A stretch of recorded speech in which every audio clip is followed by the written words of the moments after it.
Good morning, my dear students.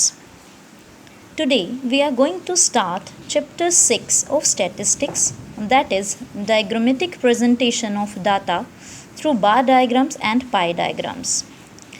First of all, we must know what are the types of diagrammatic presentation. The diagrammatic presentation is of three types.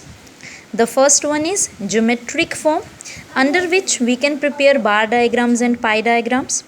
Second is frequency diagrams, under which we can make histogram, polygon and ogive.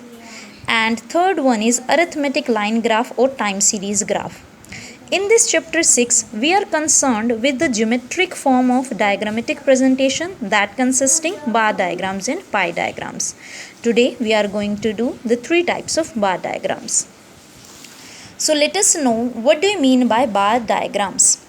Bar diagrams refers to the diagrams in which data are presented in the form of bars or rectangles. Means when we are presenting data in the form of long bars or long rectangles, then that diagram is known as bar diagrams. Mark my words, the bars will also known as columns in further discussion when we will talk. What are the features of a bar diagram? Let us see. Heights of bars will be different. When we are presenting our data through bars, then heights of different bars will be different. But the breadths of each bar will remain same. Thirdly, they should be equidistant from one another. And fourth, they should be based on some common baselines. Means all the bars representing different sets of data should be based on a common baseline. Now types of bar diagram are simple bar diagram, multiple bar diagram, subdivided bar diagram, percentage bar diagram and deviation bar diagrams. We will come to know the meaning one by one. So let's come to simple bar diagram. Simple bar diagrams are those diagrams which contains a set of data giving a single set of information. Means when bars are to be prepared based upon a single set of numerical data.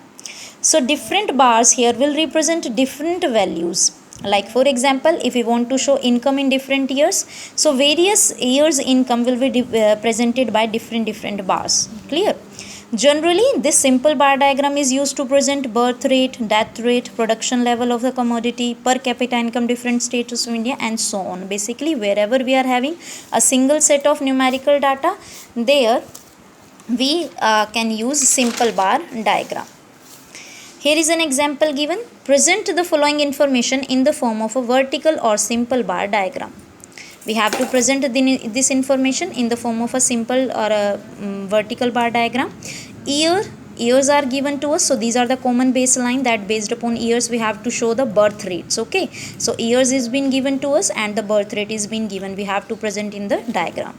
So first of all, while making a diagram, just make sure that you should give a good title which presents the topic of your diagram. Here it is given birth rate in India from 1951-60 to 1991-2000. Clear? Here we have presented the simple bar diagram. On the OX axis we are representing years and on the OY axis we are representing birth rates. Clear? These markings should be done with very cautious so that the features of bars should be considered here. Means they should be vertical, their length can be different but they are equidistant from one another. Clear? And their breadth should remain the same. Okay. Now if we'll see 1951 to 60 birth rate is 45, then we will mark it to 45 over. Clear? Similarly in the year 1961 to 78 is 35, so we'll mark it to 35. Then 71 to 80 the birth rate is 30%, so we'll mark it to 30. Clear? Now in this way we will prepare a simple bar diagram. Also the another important point what you have to see, that you have to mention over each rectangle what the data it is showing. Like the first rectangle is showing 45%. So 45 is written here. Second is representing 35%, so 35 is written over the rectangle. Okay. So in this way you have to prepare a simple bar diagram. It is vertical bar diagram because these are vertically formed here. Okay beta.